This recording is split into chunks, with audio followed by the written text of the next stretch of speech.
So good morning everybody. So VB Sangha Ballari, GBR Degree College, Huvi Nadagali. Myself Dr. HK Mahesh, so lecturer in commerce. Now I am going to teach subject income tax for BCom 6th semester. The discussing model is assessment of individuals. So my dear students, concern to the assessment of individuals, I have to show the problem. Dr. Prakash furnished the receipts and payments account for the previous year 2018-19.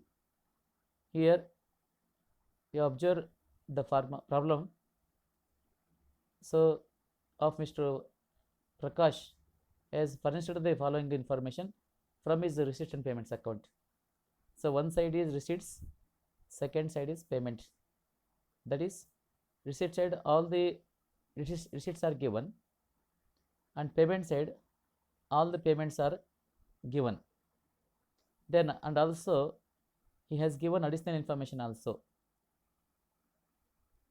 Then here, before going to solve the problem, you have to be observe. So how many heads of incomes are given and what are the expenses are given. So incomes are given, those incomes are taxable incomes or exempt incomes. We have to assess ourselves. And also payments are given. The payments belongs to which head and those are deductible or not. We have to confirm first. And also adjustment is there. Which adjustment is applicable in which head and applicable for which deductions. That can also understand very clearly. After that we can go for the solve the problems. So what is seek in the problem? So compute to total income of Dr. Prakash from the receipts and payments account. So ಪ್ರೀತಿ ವಿದ್ಯಾರ್ಥಿಗಳೇ, ಇಲ್ಲಿ ನಮಗೆ assessment of ಇಂಡಿವಿಜುವಲ್ಸ್ನಲ್ಲಿ total ಇನ್ಕಮನ್ನು ಕಂಡುಹಿಡಬೇಕು ಅಥವಾ taxable ಇನ್ಕಮನ್ನು ಕಂಡುಹಿಡಬೇಕು. ಇಲ್ಲಿ doctor Prakash ಅಂತ ಹೇಳಿ ಕೊಟ್ಟಿದ್ದಾರೆ. ಪ್ರಕಾಶನ ರಿಸಿಟ್ಸ್ ಅಂಡ್ ಪೇಮೆಂಟ್ಸ್ ಅಕೌಂಟ್ ಕೊಟ್ಟಿದ್ದಾನೆ. ರಿಸಿಟ್ ಸೈಡ್ ಆತ ಬೇರೆ ಹೆಡ್ಗಳ ಮೂಲಕವಾಗಿ ಗಳಿಸಿರ್ತಕ್ಕಂಥ ಇನ್ಕಮ್ಸನ್ನು ಕೊಟ್ಟಿದ್ದಾನೆ. ಅದರಲ್ಲಿ ಟ್ಯಾಕ್ಸಬಲ್ ಇನ್ಕಮ್ ಇದ್ದಾವೆ ಮತ್ತು ಎಕ್ಸೆಂಪ್ಟೆಡ್ ಇನ್ಕಮ್ಸ್ ಇದ್ದಾವೆ. ಸೊ ಹಾಗೆಯೇ ರಿಸಿಟ್ ಸೈಡ್ ಕೂಡ ಪೇಮೆಂಟ್ ಸೈಡ್ ಕೂಡ ಸೊ ಎಕ್ಸ್ಪೆಂಡಿಚರ್ ಕೊಟ್ಟಿದ್ದಾನೆ. ಅಂದರೆ ಯಾವ ಹೆಡ್ಗೆ ಸಂಬಂಧಪಟ್ಟಿವೆ ಅವು ಮತ್ತು ಅವು ಯಾವ ಎಕ್ಸ್ಪೆಂಡಿಚರು ಅದನ್ನು ಯಾವ ಹೆಡ್ಗೆ ಸಂಬಂಧಪಟ್ಟಿವೆ ಮತ್ತು ಅದನ್ನು ಡಿಡಕ್ಷನ್ಗೆ ಅಲೋವಲ್ ಇದ್ದಾನೆ ಅಂತಕ್ಕಂಥದ್ದು ಕೂಡ ನಾವು ಇಲ್ಲಿ ಅಬ್ಸರ್ವ್ ಮಾಡಬೇಕು. ಸೊ ಇಲ್ಲಿ ಪ್ರಮುಖವಾಗಿ 3 ಹೆಡ್ಗಳಲ್ಲಿ ಇನ್ಕಮ್ ಕೊಟ್ಟಿದ್ದಾನೆ. ಒಂದು ಹೌಸ್ ಪ್ರಾಪರ್ಟಿ ಇನ್ಕಮ್ ಕೊಟ್ಟಿದ್ದಾನೆ. ಎರಡನೇದು so business or profession income ಕೊಟ್ಟಿದ್ದಾನೆ. Third one is income from the other sources. 3 head ಇನ್ಕಮನ್ನು ಕೊಟ್ಟಿದ್ದಾನೆ. ಸೊ ಆ ಹೆಡ್ಗೆ ಸಂಬಂಧಪಟ್ಟಂತೆ ಅದಕ್ಕೆ ಏನೇನು ಎಕ್ಸ್ಪೆಂಡಿಚರ್ ಇದ್ದಾವೆ ಅವನ್ನು ಕೂಡ ಕೊಟ್ಟಿದ್ದಾನೆ. ಸೊ ಎಲ್ಲವನ್ನು ಆಧರಿಸಿ ನಾವೇನು ಮಾಡಬೇಕು, ಆತನ ಟ್ಯಾಕ್ಸಬಲ್ ಇನ್ಕಮನ್ನು ಕಂಡುಹಿಡಬೇಕು. ಜೊತೆಗೆ ಇದರಲ್ಲಿ ಕೆಲವು ಎಕ್ಸ್ಪೆಂಡಿಚರ್ ಇದ್ದಾವೆ. ಎಲ್ಲ ಎಕ್ಸ್ಪೆಂಡಿಚರ್ ಕೂಡ ನಮಗೆ ಡಿಡಕ್ಷನ್ ಮಾಡಲಿಕ್ಕೆ ಬರೋದಿಲ್ಲ. ಯಾಕಂದರೆ ಇಲ್ಲಿ ನಾವು ಕೇವಲ ರೆವೆನ್ಯೂ ಎಕ್ಸ್ಪೆಂಡಿಚರ್ ಮಾತ್ರ ತೊಗೋಬೇಕು, ಕ್ಯಾಪಿಟಲ್ ಎಕ್ಸ್ಪೆಂಡಿಚರ್ನ ತೊಗೋಬಾರ್ದು. ಹಾಗಾಗಿನೇ ಇಲ್ಲಿ ಯಾವ ರೆವೆನ್ಯೂ ಎಕ್ಸ್ಪೆಂಡಿಚರು ಯಾವ ಅವುಗಳನ್ನು ಡಿಡಕ್ಟ್ ಮಾಡಲಿಕ್ಕೆ ಅವು ನಮಗೆ ಅರ್ಹತೆಯನ್ನು ಪಡ್ಕೊಂಡಿವೆ ಅಂತಕ್ಕಂಥದ್ದನ್ನು ನಾವು ಫಸ್ಟ್ ನಾವು ಪ್ರಾಬ್ಲಮ್ನ ಅರ್ಥ ಮಾಡ್ಕೊಳ್ಬೇಕು. ಸೊ ಅರ್ಥ ಮಾಡ್ಕೊಂಡ್ಮೇಲೆ ನಾವು ಪ್ರಾಬ್ಲಮ್ ಸಾಲ್ವ್ ಮಾಡಬೇಕು. ಹಾಗಾಗಿ ನಾವು ಪ್ರಾಬ್ಲಮನ್ನು ಸಾಲ್ವ್ ಮಾಡೋಣ. First, computation of total income of doctor Prakash for the assessment year 2019-20, the previous year being 2018-19. ಅದರಲ್ಲಿ ನಾವು 4 ಕಾಲಮ್ ಹಾಕಬೇಕು. ಒಂದು ಪರ್ಟಿಕ್ಯುಲರ್ಸ್ ಕಾಲಮು, ಸೊ ಇನ್ನೊಂದು ಅಮೌಂಟ್ ಕಾಲಮು ಮತ್ತು ಉಳಿದ 2 ಅಮೌಂಟ್ ಕಾಲಮು, ಅಂದರೆ 3 ಅಮೌಂಟ್ ಕಾಲಮು. ಸೊ ಒಂದು ನಮಗೆ ಪರ್ಟಿಕ್ಯುಲರ್ಸ್ ಕಾಲಮ್ ಹಾಕಬೇಕು. ಈಗ ಹೆಡ್ ವೈಸ್ ನಾವು ಇನ್ಕಮನ್ನು ಕಂಡುಹಿಡ್ಕೊಂಡು ಫಸ್ಟ್ ಹೆಡ್ ತೊಗೊಳೋಣ, income from the house property. So income from house ಪ್ರಾಪರ್ಟಿಗೆ ಸಂಬಂಧಪಟ್ಟ ನೋಡ್ಬೇಕು ನಾವು ಗ್ರಾಸ್ ಏನಲ್ಲಿ ಕೊಡಲಿದ್ರೆ ಗ್ರಾಸ್ ಏನಲ್ಲಿ ಕಂಡುಹಿಡಬೇಕು. ಆಮ್ಯಾಗ ಅದರಲ್ಲಿ ಮುನ್ಸಿಪಲ್ ಟ್ಯಾಕ್ಸ್ ಇದ್ದರೆ ಲೆಸ್ ಮಾಡ್ಕೊಳ್ಬೇಕು. ಆಮ್ಯಾಗ ಆ್ಯನ್ಯುವಲ್ ಕಂಡುಹಿಡ್ಕೋಬೇಕು. ಆಮ್ಯಾಗ ನಾವು ಸೆಕ್ಷನ್ ಡಿಡಕ್ಷನ್ ಅಂಡರ್ ಸೆಕ್ಷನ್ 24ರಲ್ಲಿ ಲೆಸ್ ಮಾಡಬೇಕು. ಬಟ್ ಇಲ್ಲೇನು ಕೊಟ್ಟಿದೆ ನೋಡ್ಕೋಬೇಕು. ಸೊ ನೇರವಾಗಿ ಆ್ಯನ್ಯುವಲಿ ಕೊಟ್ಟಿದ್ದಾನೆ. ಅಂದರೆ rental value being the gross annual and also annual also. ಇಲ್ಲಿ ರೆಂಟಲ್ ವ್ಯಾಲ್ಯೂ ಕೊಟ್ಟಿದ್ದಾನೆ, ಅದನ್ನು ನಾವು ಗ್ರಾಸ್ ಆ್ಯನ್ಯುವಲ್ ಅಂತ ಲೆಸ್ ಮಾಡ್ಕೊಳ್ತೀವಿ, ಕನ್ಸಿಡರ್ ಮಾಡ್ತೀವಿ. That is rental value being the gross annual value rupees 1,68,000. So next ಇಲ್ಲಿ ಏನು ಮಾಡಿದ್ದಾನೆ, ಮುನ್ಸಿಪಲ್ ಟ್ಯಾಕ್ಸ್ ಪೇಡ್ ಅಂತ ಇದೆ ನಿಮ್ಮ ಪೇಮೆಂಟ್ ಸೈಡ್. ಆದರೆ ಕೆಳಗಡೆ ಅಡ್ಜಸ್ಟ್ಮೆಂಟ್ನಾಗ municipal tax pertaining to the house property ಅಂತ ಕೊಟ್ಟಿದ್ದಾನೆ. ಅಂದರೆ ಮುನ್ಸಿಪಲ್ ಟ್ಯಾಕ್ಸ್ ಪೇಮೆಂಟ್ ಮಾಡಿರ್ತಕ್ಕಂಥದ್ದು ಹೌಸ್ ಪ್ರಾಪರ್ಟಿ ಸಂಬಂಧಪಟ್ಟಿರ್ತಕ್ಕಂಥದ್ದು. ಆ ರೀತಿ ಕೊಟ್ಟಾಗ ನಾವಿಲ್ಲಿ ಮುನ್ಸಿಪಲ್ ಟ್ಯಾಕ್ಸ್ ಲೆಸ್ ಮಾಡಬೇಕು. ಸೊ ಅದರಲ್ಲಿ ಏನು ಕೊಟ್ಟಿಲ್ಲ ಅಂದರೆ ನಾವು ಲೆಸ್ ಮಾಡೋ ಅವಶ್ಯಕತೆ ಇಲ್ಲ. ಬಟ್ ಈ has given clearly municipal tax paid pertaining to the that is house property ಅಂತ ಕೊಡೋದು. This is second that is additional information. So ಅವಾಗ ಏನು ಮಾಡಬೇಕು, less municipal taxes paid. So 38,400. So 38,400 ರೂಪಾಯಿನ ಗ್ರಾಸ್ ಆ್ಯನ್ಯುವಲಲ್ಲಿ ತೊಗೋಬೇಕು, ನಾವು ಲೆಸ್ ಮಾಡ್ಕೋಬೇಕು. So 1,68,000 minus 38,400 you get 1,89,600 is the so annual value. ಅಂದರೆ ಇಲ್ಲಿ ಮುನ್ಸಿಪಲ್ ಟ್ಯಾಕ್ಸ್ ಕೊಡದೇ ಇದ್ದಾಗ the gross annual become the net annual value.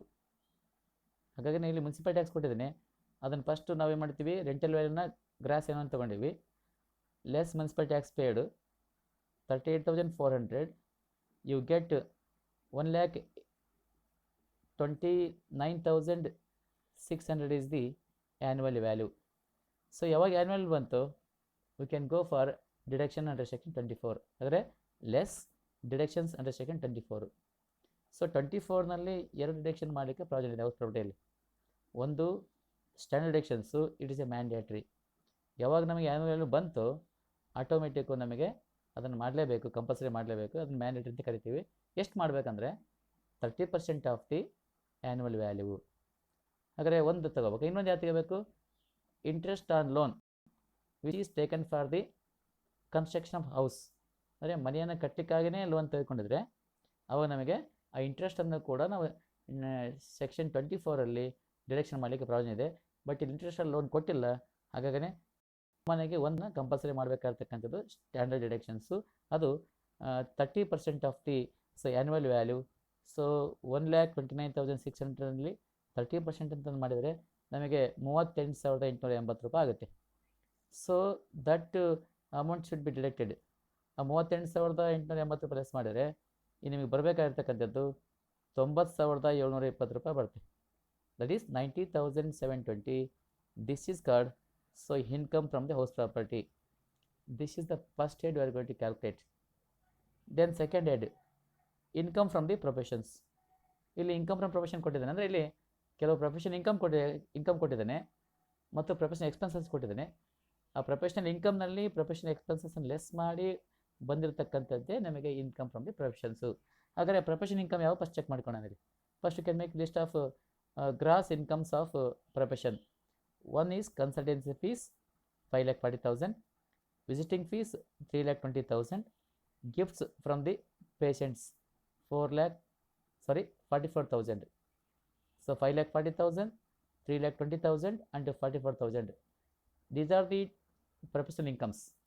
So make the total of that, you get 90,400. Sorry, 9,04,000.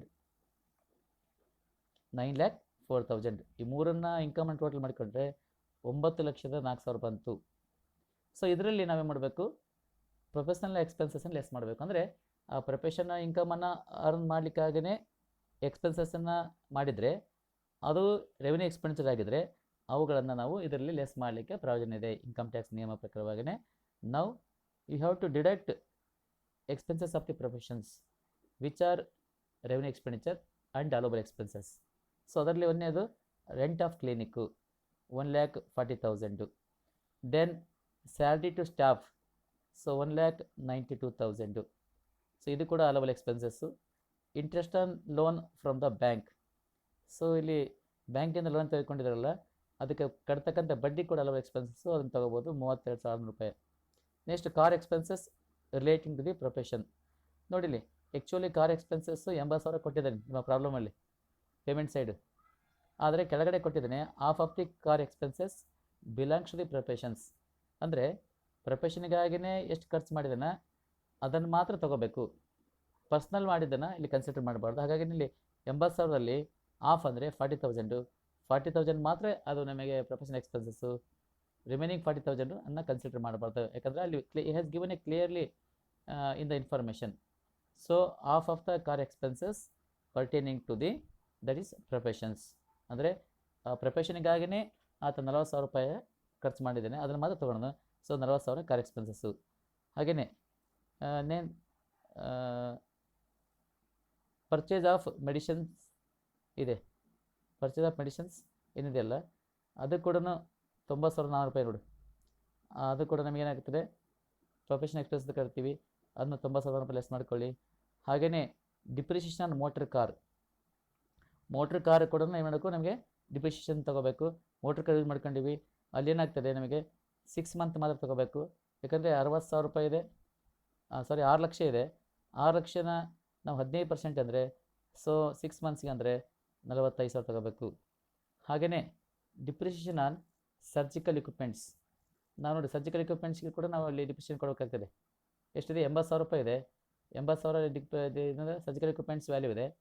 So 20% into 1/2 ಅಂದರೆ ಅದು ಕೂಡ 6 months ಎಂದು. So ಎಷ್ಟಾಗುತ್ತೆ ನಮಗೆ 8,000 ರೂಪಾಯಿ ಆಗುತ್ತೆ. ಜೊತೆಗೆ depreciation on that is books ಅಲ್ಲಿ 60% ಕೊಟ್ಟಿದ್ದಾನೆ. ಸೊ ಅಲ್ಲಿ ನಮಗೆ ಡಿಪ್ರಿಷಿಯೇಷನನ್ನು ಕೊಡಲೇಬೇಕಾಗ್ತದೆ, ಯಾಕಂದರೆ ಬುಕ್ಸ್ ಖರೀದಿ ಮಾಡಿದ್ದು ನಾವು ತೊಗೊಳಕ್ಕೆ ಬರಲ್ಲ, ಇದು ಕ್ಯಾಪಿಟಲ್ ಎಕ್ಸ್ಪೆಂಡಿಚರ್ ಆಗುತ್ತೆ. ಆದರೆ ಅದಕ್ಕೆ ಡಿಪ್ರಿಷಿಯೇಷನ್ ಕೊಡಲಿಕ್ಕೆ ಪ್ರಾವಿಷನ್ ಇದೆ. Depreciation on books that is 60% on 20,000 you get 12,000. ಹಾಗಾದರೆ total expenses concern to the profession is 5,60,000. So ಈ 5,60,000 9,04,000 ಲೆಸ್ ಮಾಡೋಣ. ಸೊ ಏನು ಬರ್ತದೆ ನಿಮಗೆ remaining amount you get 3,44,000. So income from the profession is 3,44,000. 3,44,000 ನಮಗೆ ಪ್ರೊಫೆಷನ್ ಇನ್ಕಮ್ ಆಗುತ್ತೆ. So ಹಾಗೆಯೇ next ಇನ್ನೊಂದು ಇನ್ಕಮ್ ಕೊಟ್ಟಿದ್ದಾನೆ. ಸೊ ದಟ್ ಈಸ್ ಇನ್ನು 2 ಇನ್ಕಮ್ ಕೊಟ್ಟಿದೆ. ಒಂದು ಕ್ಯಾಪಿಟಲ್ ಗೇನ್ ಇನ್ಕಮ್ ಕೂಡ ಕೊಟ್ಟಿದ್ದಾನೆ ಮತ್ತು ಅದರ್ ಸೋರ್ಸ್ ಇನ್ಕಮ್ ಕೊಟ್ಟಿದ್ದಾನೆ. Next you can go for 4th head of income, that is income from the capital gains. So ನಮಗೆ ಕ್ಯಾಪಿಟಲ್ ಗೇನಲ್ಲಿ 2 ರೀತಿ ಗೇನ್ ಕಂಡಲಿಕ್ಕೆ ಅವಕಾಶ ಇದೆ. ಒಂದು ಶಾರ್ಟ್ ಟರ್ಮ್ ಕ್ಯಾಪಿಟಲ್ ಗೇನು, ಇನ್ನೊಂದು long term capital gain. Short term capital gain ಅಂದರೆ so assets are hold by an assessee and sold sold before 3 years, those are called as short term capital gains. ಅಂದರೆ ಯಾವುದೇ ಒಂದು ಆಸ್ತಿಯನ್ನು ಕೊಂಡುಕೊಂಡು ಅದನ್ನು 3 ವರ್ಷದ ಒಳಗಾಗಿಯೇ ಮಾರಾಟ ಮಾಡಿದರೆ ಅದರಿಂದ ಬರ್ತಕ್ಕಂಥ ಆದಾಯವನ್ನು ಶಾರ್ಟ್ ಟರ್ಮ್ ಕ್ಯಾಪಿಟಲ್ ಗೇನ್ ಅಂತ ಕನ್ಸಿಡರ್ ಮಾಡ್ತೀವಿ. ಹಾಗೆಯೇ ಸೆಕ್ಯೂರಿಟಿ ಸಂಬಂಧಪಟ್ಟದಾದರೆ ಡಿಬೆಂಚರ್ಸು ಮತ್ತು ಶೇರ್ಸ್ ಸಂಬಂಧಪಟ್ಟದ್ದಾಗಿದ್ದರೆ 12 ತಿಂಗಳ ಒಳಗಾಗಿ ಮಾರಾಟ ಮಾಡಿದರೆ ಅದನ್ನು ಶಾರ್ಟ್ ಟರ್ಮ್ ಕ್ಯಾಪಿಟಲ್ ಗೇನ್ ಅಂತ ಕನ್ಸಿಡರ್ ಮಾಡ್ತೀವಿ. ಹಾಗೆ ಲಾಂಗ್ ಟರ್ಮ್ ಅಂದರೆ ಸೊ ಯಾವುದೇ ಒಂದು ಆಸ್ತಿಯನ್ನು ಒಬ್ಬ ಅಸೆಸ್ಸಿ ಕೊಂಡುಕೊಂಡು ಅದನ್ನು 3 ವರ್ಷ ತನಕ ಬಳಕೆ ಮಾಡಿಕೊಂಡು 3 ವರ್ಷದ ನಂತರ ಅದನ್ನು ಮಾರಾಟ ಮಾಡಿದರೆ ಅದರಿಂದ ಬರತಕ್ಕಂಥ ಆದಾಯವನ್ನು ನಾವು ಲಾಂಗ್ ಟರ್ಮ್ ಕ್ಯಾಪಿಟಲ್ ಅಂತ ಕನ್ಸಿಡರ್ ಮಾಡ್ತೀವಿ. ಆದರೆ ಸೆಕ್ಯೂರಿಟಿ ಸಂಬಂಧಪಟ್ಟಂತೆ ಹೇಳೋದಾದರೆ ಏನು ಡಿಬೆಂಚರ್ಸು ಮತ್ತು ಸೇರಿ ಸಂಬಂಧಪಟ್ಟದ್ದಾಗಿದ್ದರೆ 12 ತಿಂಗಳ ಮೇಲ್ಪಟ್ಟು ಮಾರಾಟ ಮಾಡಿದರೆ ಯಾವುದೇ ಒಂದು ಸೆಕ್ಯೂರಿಟಿಯನ್ನು ಕೊಂಡುಕೊಂಡು 12 ಮಂತ್ಸ್ ಆದ ನಂತರ ಅದನ್ನು ಮಾರಾಟ ಮಾಡಿದರೆ ಸೊ ಅದರಿಂದ ಬರತಕ್ಕಂಥ ಆದಾಯವನ್ನು ನಾವು ಲಾಂಗ್ ಟರ್ಮ್ ಕ್ಯಾಪಿಟಲ್ ಅಂತ ಕನ್ಸಿಡರ್ ಮಾಡ್ತೀವಿ. ಫಸ್ಟ್ ಇಲ್ಲಿ ನೋಡ್ಕೊಳ್ಳೋಣ, ಇಲ್ಲಿ ಎರಡೇ ಗೇನ್ ಇದೆನೋ ಅಥವಾ ಒಂದೇ ನೋಡ್ಕೋಬೇಕು. ಇಲ್ಲಿ ಕೇವಲ ಲಾಂಗ್ ಟರ್ಮ್ ಕ್ಯಾಪಿಟಲ್ ಗೇನ್ ಮಾತ್ರ ಇದೆ, ಯಾಕಂದರೆ ಒಂದು ಏನು ಇಲ್ಲಿ ಒಂದು ಬಿಲ್ಡಿಂಗನ್ನು ಕೊಂಡುಕೊಂಡು 3 ವರ್ಷದ ನಂತರ ಮಾರಾಟ ಮಾಡಿದ್ದಾನೆ, ಹಾಗೆಯೇ ಅದ್ರ ಗೇನ್ ಮಾತ್ರ ಕಂಡುಹಿಡಬೇಕಾಗ್ತದೆ. So income from the capital gains ಅದರಲ್ಲಿ long term capital gain. So sale proceeds of building 6,40,000. ಬಿಲ್ಡಿಂಗ್ನ ಸೇಲ್ಸ್ ವ್ಯಾಲ್ಯೂ ಕೊಟ್ಟಿದ್ದಾನೆ 6,40,000 ರೂಪಾಯಿ ಮಾರಾಟ ಮಾಡಿದ್ದಾನೆ. ಅದಕ್ಕೆ 2 ಅಡ್ಜಸ್ಟ್ಮೆಂಟನ್ನ ನಾವು 2 ಐಟಮ್ ಲೆಸ್ ಮಾಡ್ಬೋದು. ಒಂದು less indexed cost of acquisition, next indexed cost of improvement. ಅದರಲ್ಲಿ ಇಂಪ್ರೂವ್ಮೆಂಟ್ ಕಾಸ್ಟ್ ಕೊಟ್ಟಿಲ್ಲ, ಆದರೆ ಅಕ್ವಿಷನ್ ಕಾಸ್ಟ್ ಲೆಸ್ ಮಾಡ್ಬೋದು. ಏನಿದೆ ಇಂಡೆಕ್ಸ್ಡ್ ಕಾಸ್ಟ್ ಆಫ್ ಅಕ್ವಿಷನ್ ಅಂದರೆ indexed cost of acquisition is equal to adjusted cost into CII of the transfer year divided by CII of the purchase year. ಅಂದರೆ CI ಅಂದರೆ cost of inflation index number. ಹಾಗಾಗಿನೇ adjusted cost into CII of the transfer year divide by the CII of the purchase year. The cost of acquisition it self adjusted cost. ಇಲ್ಲಿ ಅವಾಗೇನು ತೊಗೊಂಡಿರಲ್ಲ ಆ ಬಿಲ್ಡಿಂಗನ್ನ ಕೊಂಡ್ಕೊಂಡಿರ್ತಕ್ಕಂಥ ವ್ಯಾಲ್ಯೂವನ್ನೇ ನಾವು adjust cost ಅಂತ consider ಮಾಡ್ತೀವಿ. ಆದರೆ 4,40,000 ಕೊಂಡ್ಕೊಂಡಿದ್ರು, ಅದನ್ನು adjust cost ಅಂತ ತೊಗೊಳ್ತೀವಿ. ಸೊ 280 ನಮಗೆ transfer year index number. So 220 ನಮಗೆ ಪರ್ಚೇಸ್ ಇಂಡೆಕ್ಸ್ ನಂಬರು. ಹಾಗಾಗಿ so 4,40,000 into 2,80,000 divide by 2,20,000 you get 5,60,000. That 5,60,000 should be subtract from the 6,40,000. You get 80,000. That is called as income from the capital gains ಅಥವಾ long term capital gain. ಇದನ್ನು long term capital gain ಅಂತ consider ಮಾಡ್ತೀವಿ. So ಅದನ್ನು ಕೂಡ ನಾವು capital gain income ಅಂತ consider ಮಾಡ್ತೀವಿ. ಹಾಗೆಯೇ so income from the capital gain is 80,000. Next one more head is given. So income from the other sources. So ಇಲ್ಲಿ ನಮಗೆ ಅದರ್ ಸೋರ್ಸ್ ಸಂಬಂಧಪಡ್ತಕ್ಕಂಥ ಇನ್ಕಮನ್ನು ಕೊಟ್ಟಿದ್ದೇನೆ, ಅವನ್ನ ನಾವು ತೊಗೋಬೇಕಾಗ್ತದೆ. ಹಾಗಾದ್ರೆ ಏನೇನು ಕೊಟ್ಟಿದೆ ನೋಡಿಕೊಳ್ಳಿ. So number 1 interest on debentures of X company limited. So ಅದು ನೆಟ್ ಕೊಟ್ಟಿದ್ದೇನೆ ಮತ್ತು ಡಿಸ್ಟೆಂಟ್ ಇದೆ. ಫಸ್ಟ್ ನಾವು ಗ್ರಾಸನ್ನು ಮಾಡೋಣ. ಗ್ರಾಸ್ ಕನ್ವರ್ಟ್ ಮಾಡ್ಕೋಬೇಕು. ಅಂದರೆ ಇಲ್ಲಿ ನೋಡಿ net amount 36,000.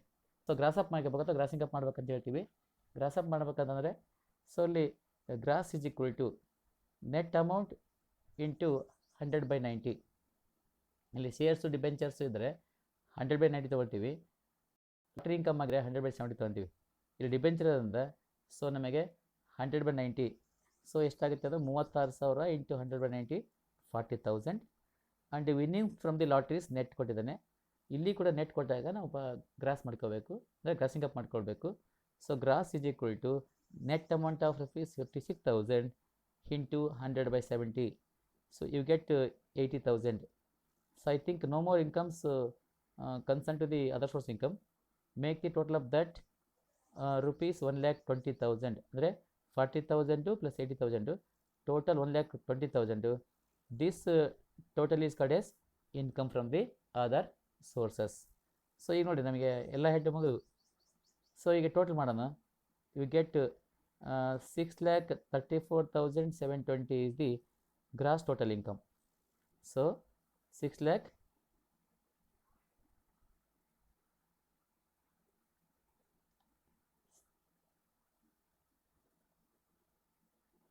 6,34,720 is the gross total income. Next we need total income. ನಮಗೆ ಬೇಕಾಗಿರ್ತಕ್ಕಂಥ ಏನು ಟೋಟಲ್ ಇನ್ಕಮ್. ಹಾಗಾದ್ರೆ ಟೋಟಲ್ ಇನ್ಕಮ್ ಅಂದರೆ ಏನು? Gross total income minus deductions under section 80C to 80U. That is called as the gross total net income ಅಥವಾ total income. But ನಮ್ಗೆ ಬೇಕಾದ total income. ಹಾಗಾದರೆ ಇಲ್ಲಿ ಡಿಡಕ್ಷನ್ಸ್ ಕೊಟ್ಟಿದ್ದೇನೆ, ಡಿಡಕ್ಷನ್ಸನ್ನು ಲೆಸ್ ಮಾಡೋಣ. ಹಾಗಾದರೆ gross total income 6,34,720 less deduction under section 80. ಹಾಗಾದರೆ 80ಯಲ್ಲಿ ಯಾವ ನೋಡ್ಕೊಳ್ಳಿ. ಒಂದು under section 80C life insurance premium paid ಇದೆ 8,000, ಅದು ನಮಗೆ 80ಯಲ್ಲಿ ಬರ್ತದೆ 80Cದಲ್ಲಿ. ಹಾಗೆಯೇ under section 80D own health insurance premium paid by cheque. ಇಲ್ಲಿ ನಾವು ಕ್ಯಾಶ್ ಕೊಟ್ಟರೆ ಬರೋದಲ್ಲ, 80D allowable only. So own health insurance premium which is paid by cheque. ಚೆಕ್ಕಿನ ಮೂಲಕ ಕೊಟ್ಟಾಗ 80Dಯಲ್ಲಿ ಅಂದರೆ ತನ್ನ ಸ್ವಂತ ಇನ್ಶೂರೆನ್ಸ್ ಪ್ರೀಮಿಯಮನ್ನು ಹೆಲ್ತ್ ಇನ್ಶೂರೆನ್ಸ್ ಪ್ರೀಮಿಯಂ ಮಾಡಿಸಿ ಅದರ ಪ್ರೀಮಿಯಮನ್ನು ಚೆಕ್ಕಿನ ಮೂಲಕ ಪೇಮೆಂಟ್ ಮಾಡಿದಾಗ ಮಾತ್ರ ತೊಗೊಳ್ತೀವಿ. ಹಾಗೆಯೇ so under section 80D own health insurance premium paid by cheque. So ಆದರೆ ಅಷ್ಟು ಅಮೌಂಟ್ ಬರೋಲ್ಲ. ಇಲ್ಲಿ ಆ್ಯಕ್ಚುಲ್ ಪೇಯ್ಡ್ ಅಮೌಂಟು 15,000 ಇದೆ ಅಥವಾ ಮ್ಯಾಕ್ಸಿಮಮ್ 25,000 ರೂಪಾಯಿ ಇದೆ. ಸೊ ಇದರ actual amount or maximum which ever is less. Least amount is 15,000. This is allowable as a deduction under section 80D. That will be taken 15,000. So under section 80GGC ಅಂದರೆ 80GGCಯಲ್ಲಿ donation to the political party. So ಇದು ಎಷ್ಟಿದೆ ನಮಗೆ amount ಕೂಡ ನಮಗೆ ತೊಗೊಳೋದಲ್ಲಿ. ಹಾಗೆಯೇ next ಎಷ್ಟಿದೆ 4,000 ಇದೆ. 80GGC 4,000 ಇದೆ. So then under section 80G donation to the approved temple. So actually ಅದು ಜಾಸ್ತಿ ಇದೆ. ನಾವೇನು ಮಾಡ್ಬೇಕನ್ನ ಎಷ್ಟಿದೆ 80,000 ರೂಪಾಯಿ ಇದೆ. ಸೊ ಅಷ್ಟು ತೊಗೊಳಕ್ಕೆ ಬರಲ್ಲ, ಅದಕ್ಕೆ ನಾವು ಸಪ್ರೇಟಾಗಿ ನಾವು ವರ್ಕಿಂಗ್ ಔಟ್ ಮಾಡಬೇಕಾಗ್ತದೆ. ಸೊ ಏನಾಗ್ತದೆ, 10% of the adjusted gross total income or actual amount. So whichever less ತೊಗೊಂಡು ಅದರಲ್ಲಿ 50% ಮಾತ್ರ ತೊಗೋಬೇಕು ಕ್ವಾಲಿಫೈಡ್ ಡೊನೇಷನಲ್ಲಿ. ಹಾಗಾದ್ರೆ ನಾವೇನು ಮಾಡಬೇಕು, ಇಲ್ಲಿ ನೋಡಿ deduction donation to approved temple 80G ಒಳಗೆ ಲೆಸ್ ಮಾಡಬೇಕು. ಇದು ಎಷ್ಟು ಬರ್ತದೆ ಅಂತ ನೋಡ್ಬೇಕಾದ್ರೆ first we can calculation of adjusted gross total income. So gross total income 6,34,720 less deductions ಅಂದರೆ 80Gನ ಹೊರತುಪಡಿಸಿ ರಿಮೈನಿಂಗ್ ಎಲ್ಲ ಅಮೌಂಟನ್ನು ಲೆಸ್ ಮಾಡಬೇಕು, ಎಲ್ಲ ಡಿಡಕ್ಷನ್ಸ್ ಲೆಸ್ ಮಾಡಬಹುದು. ಒಂದು under section 80C 8,000, deduction under section 80D 15,000, donation under section 80GC 4,000 plus long term capital gains. ಅಲ್ಲಿ ಲಾಂಗ್ ಟರ್ಮು ಮತ್ತು ಶಾರ್ಟ್ ಟರ್ಮ್ ಅಂದರೆ ಅದನ್ನು ಕೂಡ ಲೆಸ್ ಮಾಡಲಿಕ್ಕೆ ಪ್ರಯೋಜನ ಇದೆ, ಬಟ್ ಈ ಲಾಂಗ್ ಟರ್ಮ್ ಮಾತ್ರ ಇದೆ. So long term capital gains 80,000, total 1,07,000 ಇದೆ. ಸೊ 1,70,000 ಮಾಡಿಕೊಂಡ್ರೆ remaining amount 5,27,720 is the adjusted gross total income. So ಹಾಗಾದ್ರೆ ನಾವೇನು ಮಾಡಬೇಕು, again you can calculate the that is calculation of the deduction amount under section 80G. 80Gಯಲ್ಲಿ ಎಷ್ಟು ಅಮೌಂಟನ್ನು ನಾವು deductions ಕೊಡ್ಬೋದು ಅಂತಕ್ಕಂಥದ್ದು ಮಾಡಬೇಕಾದ್ರೆ, so take actual donations to the approved temple 80,000, 80,000 ನಾವು ಕೊಟ್ಟಿವಿ ಆ್ಯಕ್ಚುಲಿ ಡೊನೇಷನ್ಸ್, ಅಥವಾ 10% adjusted gross total income. So ಇಲ್ಲಿ ಎಷ್ಟಾಗುತ್ತೆ, 5,72,720 ಇಂಟು 10% ಅಂದರೆ 52,772 ರೂಪಾಯಿ ಆಗುತ್ತೆ. ಸೊ ಎರಡರಲ್ಲಿ ಯಾವುದು ಕಡಿಮೆ, ವಿಚ್ ಎವರ್ ಈಸ್ ಲೀಸ್ಟ್ ಅಥವಾ which ever is less should be taken. So ಎರಡರಲ್ಲಿ ಕಡಿಮೆ ಅಂದರೆ 52,777 ರೂಪಾಯಿ ಆಗುತ್ತೆ. ದಿಸ್ ಈಸ್ ಇದರಲ್ಲಿ this amount is to be deduct. So this is called as the qualified donations. ಅಂದರೆ ಆ್ಯಕ್ಚುಯಲ್ ಡೊನೇಷನ್ಸು 80,000 ಅಥವಾ 10% ಅಡ್ಜಸ್ಟೆಡ್ ಗ್ರಾಸ್ ಟೋಟಲ್ ಇನ್ಕಮ್ಮು 52,772 ಆಗುತ್ತೆ. ಇವೆರಡರಲ್ಲಿ ಲೀಸ್ಟ್ ಅಂದರೆ ನಮಗೆ 52,772 ರೂಪಾಯಿ ಆಗುತ್ತೆ. This is called qualified amount under section 80G. 80Gಯಲ್ಲಿ qualified ಆಗುತ್ತೆ. ಆದರೆ ಇಷ್ಟು ಕೂಡ ಅಲ್ಲ, ಅದರಲ್ಲಿ ಕ್ಯಾನ್ ಗೋ ಫಾರ್ 50% ಮಾತ್ರ ತೊಗೋಬೇಕು. ಅಂದರೆ qualified donations 52,772. So deduction section 80G 50% of that amount, ಅಂದರೆ ಆ ಕ್ವಾಲಿಫೈಡ್ ಡೊನೇಷನ್ನೆಲ್ಲ 50% ತೊಗೋಬೇಕು. 26,386 ರೂಪಾಯಿನ ಬರುತ್ತೆ ಅದು. ಸೊ ಇದು ನೀವು ಲೆಸ್ ಮಾಡೋಣ. ಇಲ್ಲಿ ಗ್ರಾಸ್ ಟೋಟಲ್ ಇನ್ಕಮಲ್ಲಿ ಇಲ್ಲಿ under section 80G deductions donation to approval temple, so that is 26,386 ಬರ್ತದೆ. ಸೊ ಏನಾಗ್ತದೆ, ಎಷ್ಟು ಟೋಟಲ್ ಮಾಡಿ 53,386 ರೂಪಾಯಿ ಆಗುತ್ತೆ. ಸೊ ಟೋಟಲ್ ಡಿಡಕ್ಷನ್ ಅಮೌಂಟ್ 80ಯಲ್ಲಿ ಅಂದರೆ 80Cಯಿಂದ ಹಿಡಿದು 80Gವರೆಗೂ 53,386 ರೂಪಾಯಿ ಆಗುತ್ತೆ. ಅಷ್ಟು ಅಮೌಂಟನ್ನು ಲೆಸ್ ಮಾಡೋಣ, ನಮಗೆ 5,81,334 ರೂಪಾಯಿ ಬರ್ತದೆ. This is called total income. ಈ ಅಮೌಂಟ್ ಇರುತ್ತೆ ನಮಗೆ ಟೋಟಲ್ ಇನ್ಕಮ್ ಅಂತ ಕನ್ಸಿಡರ್ ಮಾಡ್ತೀವಿ. So next we have given the notes. So notes ನೋಡ್ಕೊಳ್ಳಿ. As a surgical equipments are put use in the profession for less than 180 days. ಅಂದರೆ surgical equipmentsನ್ನು ಏನು ಮಾಡಿವಿ, surgical equipments are put use in the profession less than 180 days. ಅಂದರೆ 180 ದಿನಗಳಿಗಿಂತ ಕಡಿಮೆ ಬಳಕೆ ಮಾಡ್ಕೊಂಡಿವಿ. ನೋಡಿ ಕೊಂಡ್ಕೊಂಡಿದ್ದಾವಾಗ ನೋಡಿಕೊಳ್ಳ್ರಿ, ಅಲ್ಲಿ ಕೊಂಡ್ಕೊಂಡಿದ್ದೆ ಯಾವಾಗ ಅಂತ ನೋಡ್ಕೊಳ್ಳಿ. ಅಲ್ಲಿ ಏನಿದೆ ನೋಡಿ, ಪ್ರಾಬ್ಲಮ್ನ ಅಬ್ಸರ್ವ್ ಮಾಡಿಲ್ಲ. ಸರ್ಜಿಕಲ್ equipments ಅಂತ ಕೊಟ್ಟಿದ್ದಾನೆ, ಪರ್ಚೇಸ್ ಆಫ್ ಸರ್ಜಿಕಲ್ equipments ಅಂತ ನೋಡಿ. Purchase of surgical equipments you get 1/1/2019 ಅಂದರೆ 1/1/2019 ಅಲ್ಲಿ ಕೊಂಡ್ಕೊಂಡಿದ್ದಾನೆ. ಸೊ ಇಲ್ಲಿ ಇನ್ಕಮ್ ಟ್ಯಾಕ್ಸ್ ನಿಯಮ ಪ್ರಕಾರವಾಗಿದೆ.